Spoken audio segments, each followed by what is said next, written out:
Merci Jean-François de nous céder le micro. On est de retour en onde avec Pierre-Paul Bézile-Lacasse de Lacasse et Associés. Encore une fois, on va parler finances pour vous, messieurs, mesdames qui nous écoutez. On va parler de quelque chose qui est intéressant parce que là, l'impôt s'en vient, la fin de l'année s'en vient et là, on commence à dire, bon, j'ai peut-être un surplus d'argent que je pourrais peut-être mettre à quelque part pour essayer de sauver de l'impôt. Et là, le mot, les rires, sortent automatiquement. Pierre-Paul, bonjour. Bonjour, Denis. Hey Pierre-Paul, on va parler de rire pour commencer aujourd'hui. C'est un sujet extrêmement intéressant et surtout quand même passablement complexe. Oui, bien surtout que je pense que la majorité, en tout cas de ma compréhension, c'est que les gens ne s'arrêtent pas vraiment pour vraiment comprendre ce que c'est un REER ou un rire. C'est ça que je veux clarifier un petit peu aujourd'hui, faire un exemple de comment ça marche, puis aussi d'expliquer ça sert à quoi. Le but d'un REER, c'est deux choses. Premièrement, c'est de reporter de l'impôt dans le futur. Donc, évidemment, j'ai pas dit de ne pas payer de l'impôt. On ne sauve pas nécessairement d'impôt en faisant ça. Ce qu'on fait, c'est qu'on reporte le fardeau fiscal dans le futur.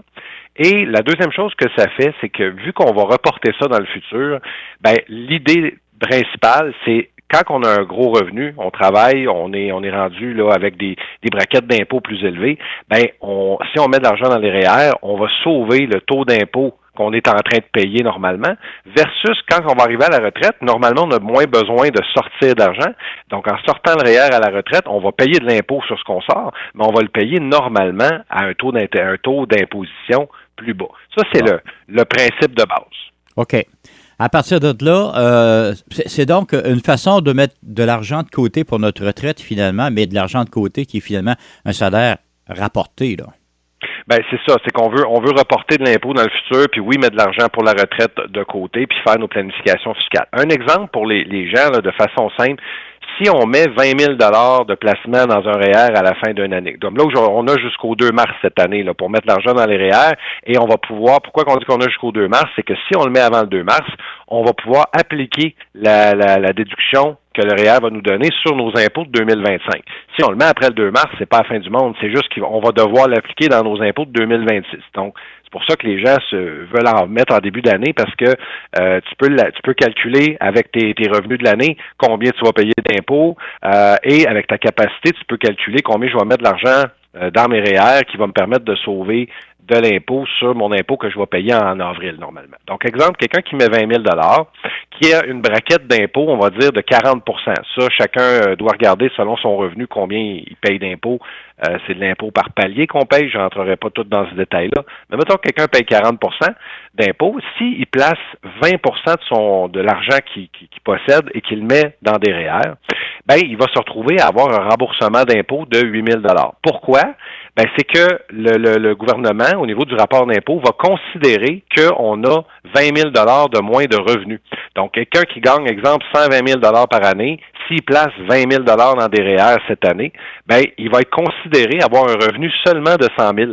Donc, c'est pour ça qu'il y a une économie d'impôt, parce qu'on a payé l'impôt sur notre paye normalement toute l'année. Hein, notre employeur, il prélève directement l'argent. On se retrouve à la fin de l'année, on devrait arriver à peu près kiff-kiff. Hein, on devrait avoir payé à peu près assez d'impôts si on n'a rien qu'un travail. Et là, c'est là qu'il y a une disparité, parce que les gens qui ont plusieurs emplois, les gens qui ont des revenus de dividendes, les gens qui sont des travailleurs autonomes, ben là, la planification de l'impôt est plus compliquée qu'un salarié. Là. Mais mettons que pour un salarié, normalement, il arrive à la fin de l'année, puis ça s'équivaut pas mal. Alors que si on prend des REER, ben là, on va avoir 20 000 de moins de revenus calculés dans notre rapport d'impôt sur lequel on s'impose, fait qu'on va avoir un remboursement d'à peu près 8 000. Ce que ça veut dire, ça, c'est que ce 8 000-là, ben, si on est consciencieux, on peut le prendre. On va le revoir là, dans quelques mois, hein, avril, mai, juin, quand on va recevoir notre remboursement d'impôt.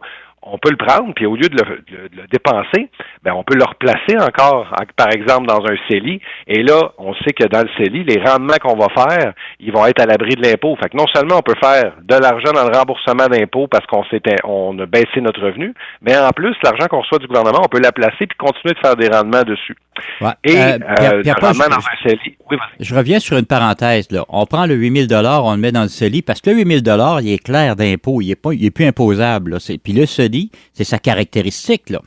Oui, ben c'est que le 8 000 il est clair, donc on peut le placer, on n'est pas obligé de le placer dans un CELI, mais si on place de l'argent n'importe où, dans des actions, dans un CPG, peu importe, on va faire des revenus soit d'intérêt, soit du gain capital, soit du dividende, dépendamment dans quoi on place, et ce revenu-là va être imposable. Le 8 000 ne le sera pas, mais tous les gains qu'on va faire sur le 1 000 va l'être. Alors que si on prend le 8 000 et on le met dans le CELI, ben, tous les gains qu'on va faire sur ce 8 000-là, encore là, intérêt, dividende, gain capital, ils vont être libres d'impôt. C'est ça l'avantage du CELI. C'est pas de rendre un montant, de nous donner, ça ne nous donne pas un avantage fiscal comme un REER immédiatement.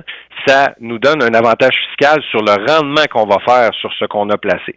Donc, il y a des stratégies mixtes qu'on va faire, puis ça, les gens, je les encourage à parler à leur planificateur financier pour la faire, cette stratégie-là. Mais essentiellement, on va se trouver à revoir de l'argent du gouvernement. On peut la replacer, cet argent-là. Elle est claire, cet argent-là, évidemment, parce qu'on est considéré avoir eu un remboursement d'impôt parce qu'on n'avait pas d'impôt à payer là-dessus. Donc, évidemment que la personne qui a fait ça, son 20 000 là, en plus, il est placé aussi. Là, il n'est pas juste dans un compte à rien faire. Normalement, ce 20 000 $-là de REER, on a soit acheté des actions avec, on a acheté des fonds communs, on a acheté des CPG, on a acheté des fonds distincts, peu importe. Encore là, je laisse les gens se renseigner sur un REER, c'est une boîte, hein, ce n'est pas un placement. On peut pas mettre de l'argent dans un REER, dans un vacuum. En fait, on peut, mais ça donne rien. Ce qu'on veut, c'est faire du rendement. Donc, la personne qui a pris son 20 000 $, elle a reçu 8 000 d'impôts, parfait. En plus, ce 20 000 $-là, elle le place. Elle va faire du rendement. Donc, disons que cette personne-là, à la retraite, son 20 000, il est rendu à 30 000. Là, je prends un exemple hyper conservateur. Dépendamment de l'âge où on l'a placé, le 20 000, puis les rendements qu'on a fait. Mais ce 20 000, ce 30 000-là, maintenant, qu'on a fait, ben, on va le sortir à un moment donné. On est à la retraite, par exemple. Donc, mettons qu'on a une braquette d'impôt de 26 %. Ben, on va sortir le 30 000. On va s'imposer. Hein, si on s'impose à 26 % par exemple, ben là, c'est 7 800.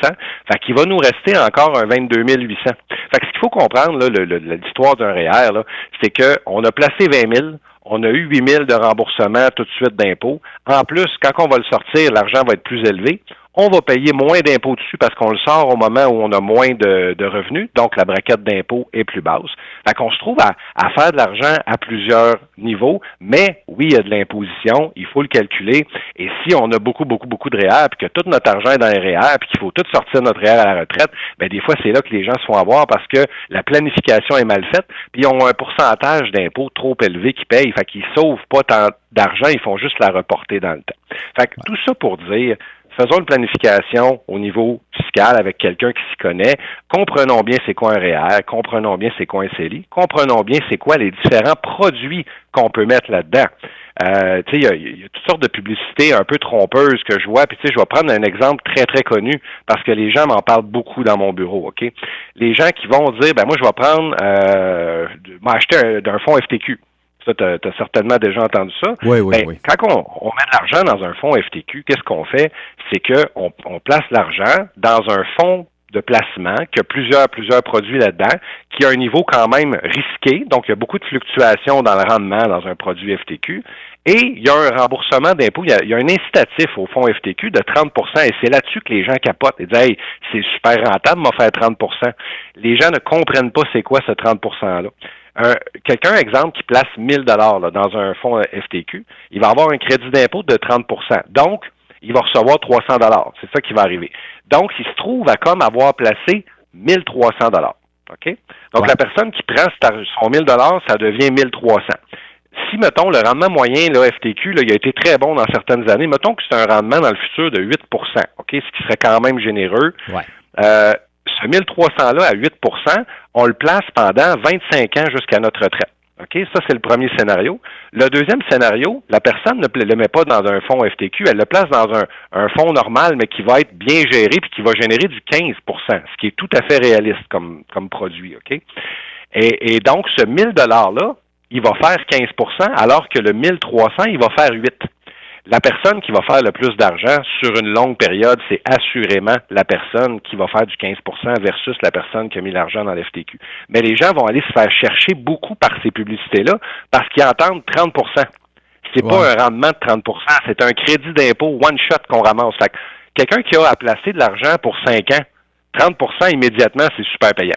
Mais quelqu'un qui a à placer de l'argent sur 25 ans, le 30 là, le 300 pièces qu'on vient de se faire donner, là, il est dilué pas mal à cause du rendement qu'on perd parce qu'on est moins performant sur le marché des placements. Fait que ça, c'est juste un exemple. Puis le but, c'est pas nécessairement pour les gens qui ont moins de connaissances financières, c'est pas de tout catcher ce qu'on vient de dire là, mais c'est de comprendre qu'il faut s'intéresser à comment on place, qu'est-ce qu'on place, c'est quoi le produit, le comprendre. Et si le conseiller financier que vous jasez avec n'est pas capable de vous l'expliquer de façon claire pour que vous le compreniez, ben c'est peut-être que vous devez changer de conseiller. Et il faut comprendre les produits financiers, il faut que notre conseiller nous l'explique et qu'on sache, qu'on comprenne la stratégie, le niveau de risque, c'est quoi les frais, c'est quoi les rendements, et qu'on compare tout ça puis qu'on prenne une bonne décision éclairée.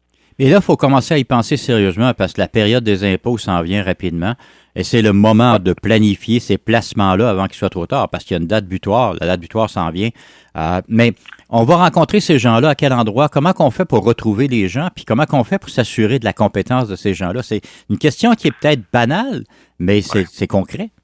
C'est pas facile ce bout-là parce que, tu sais, je veux dire, moi personnellement, là, mon expérience, j'ai quand même des connaissances financières qui ont bien de l'allure, hein, mais évidemment, je suis pas un conseiller ou un spécialiste en placement. Moi, je faisais mes placements dans les premières années de ma jeunesse, puis à un moment donné, je les ai confiés à quelqu'un pour avoir des rendements, je dirais, similaires ou un peu meilleurs, mais sans m'en occuper, parce que c'est beaucoup de gestion gérer ces placements.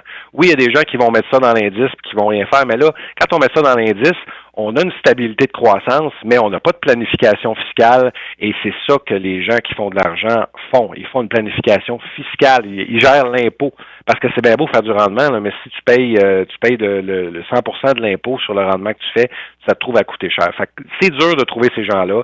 Les gens, des fois, vont se fier aux institutions financières, hein, les caisses, les banques. Le problème, c'est qu'il n'y a pas d'accompagnement. Ces gens, les frais de gestion sont très élevés dans les institutions financières et il y a peu d'accompagnement pour les gens, surtout les gens qui ont peu de moyens pour faire des placements. Parce que plus qu'on place, plus qu'on va avoir des gens, je vais dire, compétents habituellement dans les institutions financières, parce que plus que notre portefeuille est alléchant, bien plus qu'ils veulent nous garder, plus qu'ils mettent de ressources sur nous, puis plus qu'ils vont nous aider à bien comprendre, à faire des stratégies agressives et performantes. Fait que c'est un peu contre-productif. La personne qui a moins de connaissances va faire moins d'argent parce qu'elle a plus de difficultés à challenger. Fait que moi, évidemment, je recommande pas nécessairement aux gens d'aller dans les institutions financières. Je leur recommande d'aller avec des courtiers indépendants et de questionner leur entourage sur qui connaissent, est-ce qu'ils sont satisfaits de leur rendement, est-ce qu'ils les ont comparés avec d'autres personnes, est-ce qu'ils ont plusieurs conseillers financiers, et c'est beaucoup une question de confiance. C'est beaucoup une question de c'est quoi les produits qu'ils m'offrent, est-ce que je les comprends, est-ce qu'ils sont bons, et d'aller en questionner 3-4, c'est pas un problème. Moi, c'est ce que j'ai fait. Là. Quand j'ai commencé à dire OK, je veux que quelqu'un gère ça, j'ai parlé à 3-4 conseillers que je connaissais ou qui m'ont été référés, puis j'ai choisi la personne que je considérais être le mieux placé pour gérer mes finances personnelles. Fait que c'est ça que les gens devraient faire. OK. On est rendu déjà au stade où il faut donner des coordonnées. Le sujet est extrêmement intéressant. Je pense que ça va... J'espère, en tout cas, ça va allumer des lumières à beaucoup de personnes parce que c'est vraiment important. Notre argent, c'est précieux. Et notre retraite, parce que ça, on parle aussi de placer de l'argent de notre retraite. Ça aussi, c'est précieux. Pierre-Paul, on va donner les coordonnées, mon cher, pour te rejoindre. Oui, les gens peuvent nous joindre au 1-844-LACASE, peuvent nous écrire au info@commerciallacasesyndic.com, peuvent aller sur notre Facebook, notre LinkedIn. Puis la semaine prochaine, si tu veux bien, on va continuer la discussion en parlant un peu plus, justement, on a parlé de fiscalité, on parlera des impacts, les impôts, puis comment on gère, si on a des dettes d'impôts, comment on devrait gérer ce bout-là. Génial. C'est que la semaine prochaine, on va s'attaquer à ce sujet-là, qui va être extrêmement intéressant également. Pierre-Paul, encore une fois, merci beaucoup, ce fut très intéressant. Merci, Denis.